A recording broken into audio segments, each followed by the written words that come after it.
안녕하세요. 2월 16일 아침입니다. 어제는 서울 가서 머리도 깎고 또 좋은 사람들 만나서 유익한 이야기 많이 나누고 저녁엔 한 달 만에 술도 마시고 왔습니다.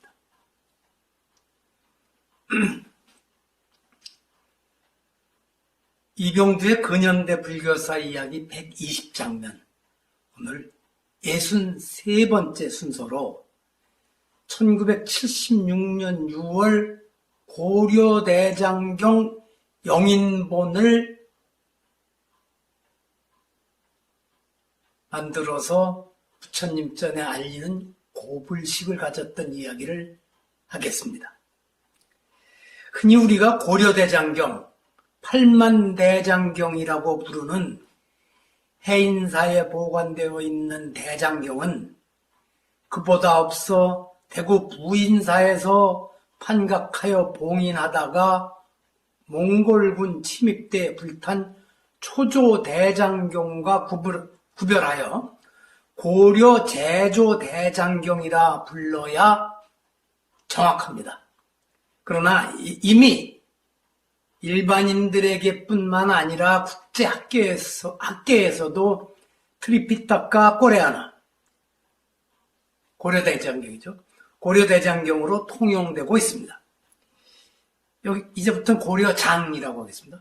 이 고려장은 불보살의 가피로 몽골의 침입을 막아내고자 1236년부터 1251년까지 15년 만에 완성한 것으로 현존하는 세계의 여러 대장경 가운데 가장 오래되었을 뿐만 아니라 체제와 내용도 가장 완벽한 것으로 평가받고 있습니다. 그리고 그 가치가 인정되어 1962년 12월에 국보 제32호로 또 2007년도에는 세계 기록 유산으로 지정받았습니다. 이렇게 완벽한 대장경 판각은 단순하게 글자를 나무판에 새기는 기능적인 일이 아니었습니다. 당시 동아시아 세계에 통용되고 있던 모든 대장경 자료를 수집하여 일일이 대조하며 오류를 바로잡고 원본을 채택하여 전체 경판을 똑같은 글씨체로 써서 나무에 새기는 일은 13세기 아시아 문화 콘텐츠의 총집합이었다고 할 수 있습니다. 계속 이어지는 거란과 몽골의 침입 속에서도 이런 문화 콘텐츠를 생산해낼 수 있었던 것이 고려 왕조와 불교의 저력이었습니다. 그러나 조선시대 이래로는 이 소중한 콘텐츠인 고려대장경이 대접을 받지 못했습니다. 조선 초기에는 끊임없이, 그러니까 해마다 이 경판을 보내달라는 일본의 요구에 세종대왕이 차라리 주워버리자는 말을 내놓기도 했고 그를 둘러싸고 논의가 여러 차례 있었을 정도였습니다. 그때 세종대왕이 저 일본이 그렇게 귀찮게 하니 그 경판을 주워버리자 이러니까 어느 신하가 유교국가인 조선에서 그 경판이야 무엇이 아깝겠습니까만 그것을 주워 보내면 그 다음엔 일본이 또 다른 무슨 요구를 할지 모릅니다.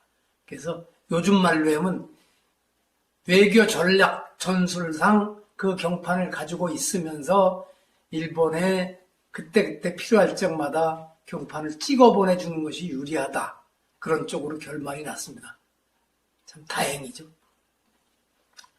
그래서 다행히 경판을 넘겨주지는 않았지만 그들의 간곡한 요청과 협박에 경판을 한지에 찍어 보내주었고 일본은 20세기에 들어와 이를 바탕으로 대정신수 대장경을 새로 편찬하였습니다.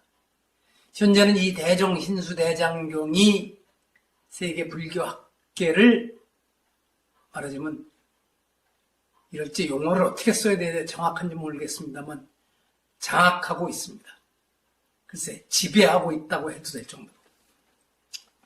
오늘날 한역 경전을 활용할 때에 일본뿐 아니라 한국을 비롯한 전 세계의 불교학자들이 이 대정장을 이용하게 되면서 이제 고려장은 학자들에게서도 외면당하며 찬란한 과거 역사 유물로만 존재하게 되었으니 안타깝고 슬픈 일이 아닐 수 없습니다.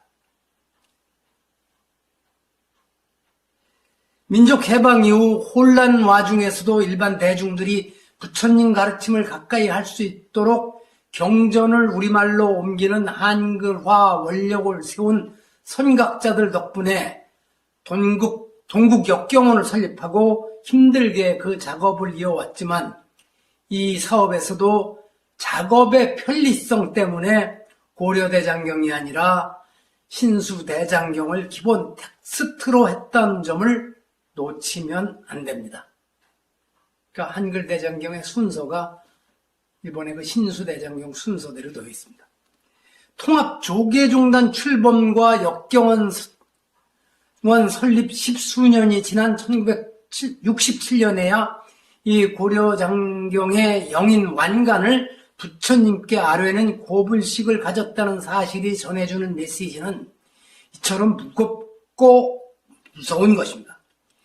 입으로 세계 최고 가장 완벽한 대장경이라고 숱하게 말을 하면서도 그 보물을 세상 사람들이 활용할 수 있는 콘텐츠로 제공하는 일은 엄두도 못 내고 있었던 것이 우리 현실이었던 것입니다.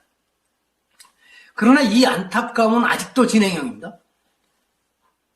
고려대장경연구소에서 이 고려대장경의 전산화를 마무리 지었다고 하지만 여전히 학자들이 이것을 활용해 논문을 쓸 가능성은 희박하고 국내에서는 40년 전에 이루어진 영인본조차도 구하기 어렵게 되었으니 우리가 1967년에서 한 발자국도 못 나가고 있다고 하면 심하다고 할까요?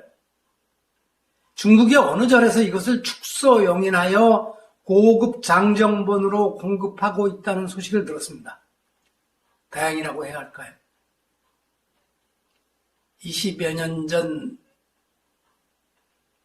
해인사야에서 이것을 동판대장경으로 만들겠다고 국민 성금도 꽤 많이 모으고 그랬었죠.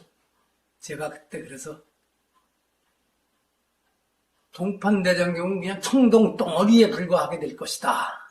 이런 글을 쓴 적도 있는데 그러다가 그 국민 성금도 어떻게 돼 있는지도 모르겠고 그 사업은 흐지부지 되고 말았습니다. 정말 안타깝고 다시는 그런 일들이 없어야 되지 않겠습니까?